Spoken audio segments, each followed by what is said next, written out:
بسم اللہ الرحمن الرحیم۔ السلام علیکم۔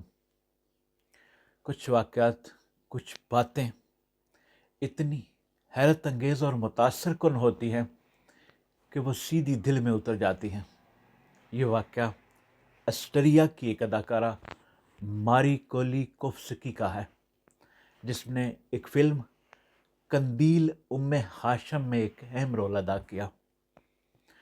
ماری ایک منتشر خاندان میں پیدا ہوئی۔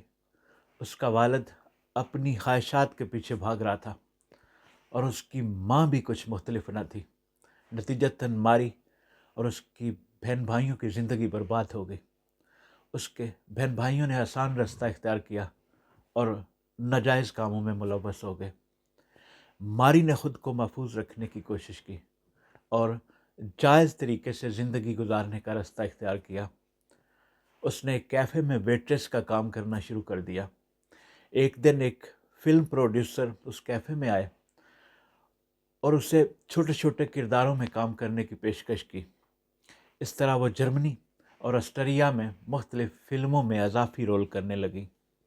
ایک فلم قندیل ام ہاشم کی شوٹنگ کے لیے ایک ٹیم جرمنی پہنچی تو انہیں ایک جرمن اداکارہ کی ضرورت تھی جو نسبتاً کم خرچ ہو۔ ماری نے اس کردار کے لیے آڈیشن دیا اور وہ سلیکٹ ہو گئی۔ فلم کی کہانی سن کر ماری نے سیدہ زینب رضی اللہ تعالیٰ عنہا اور اہل بیت کے بارے میں سوالات پوچھنے شروع کر دیے۔ اس فلم میں اس کے ساتھ کام کرنے والے لوگوں نے اس کو سیدہ زینب کی پاکیزگی اور نیکی کے بارے میں بتایا۔ ماری ان سے بہت متاثر ہوئی اور صرف ان کا ذکر سن کر اس کی روح کو بہت سکون ملا۔ جب فلم کی شوٹنگ ختم ہوئی تو ماری نے اپنی باقی زندگی سیدہ زینب رضی اللہ تعالیٰ عنہا کے قدموں میں گزارنے کا فیصلہ کیا۔ اس نے اپنی جمع پونجی سے مصر کا ٹکٹ خریدا اور قاہرہ پہنچ گئی۔ وہاں پہنچ کر اس نے سیدہ زینب رضی اللہ تعالیٰ عنہا کے روضے کا رخ کیا۔ وہ عربی نہیں جانتی تھی، اس لیے مقامی لوگوں نے اس کی مدد کے لیے معروف اداکار عبدالوارث اثر کے پاس لے گئے، جو اس فلم میں بھی شامل تھے جس میں ماری نے کام کیا تھا۔ عبدالوارث نے اسے دل سے خوش آمدید کہا۔ ماری نے ان سے اسلام قبول کرنے کی خواہش کا اظہار کیا تو وہ اسے دارالافتاء لے گئے، جہاں مفتی مصر احمد عبدالآل بریدی نے اس کو دارہ اسلام میں داخل کیا اور اس کا نام زینب الحسین علی رکھا۔ اسلام قبول کرنے کے بعد زینب نے قرآن پاک کا جرمن ترجمہ پڑھنا شروع کیا اور وہ پڑھتی جاتی تھی اور روتی جاتی تھی۔ اس نے عبدالوارث اثر سے حج پر جانے کی خواہش کا اظہار کیا۔ عبدالوارث نے اس کے لیے حج کا انتظام کیا اور ایک شخص محمد توفیق اور ان کی اہلیہ کے ساتھ سفر کا بندوبست کیا۔ زینب نے حج کے مناسک سیکھنے شروع کر دیے اور پھر ان کے ساتھ حج کے لیے روانہ ہو گئی۔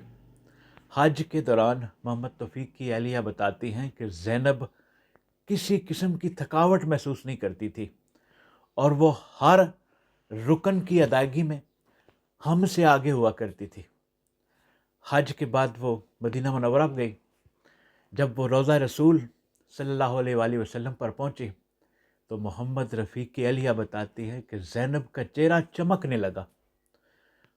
اس نے قرآن پاک کو سینے سے لگایا اور بلند آواز میں کلمہ شہادت پڑھا اور اسی لمحے وفات پا گئی۔ زینب کو مدینہ میں جنت البقیع میں دفنایا گیا۔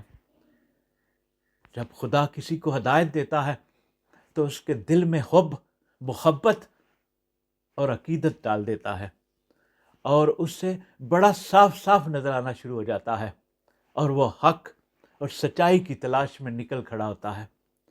زینب کی اس موت پر رشک آتا ہے۔ قرآن سے محبت کرتے ہوئے، ایمان کی روشنی میں چمکتے ہوئے، اللہ ہمیں بھی ایسی خوبصورت موت عطا فرمانا۔ آمین یا رب العالمین۔ السلام علیکم۔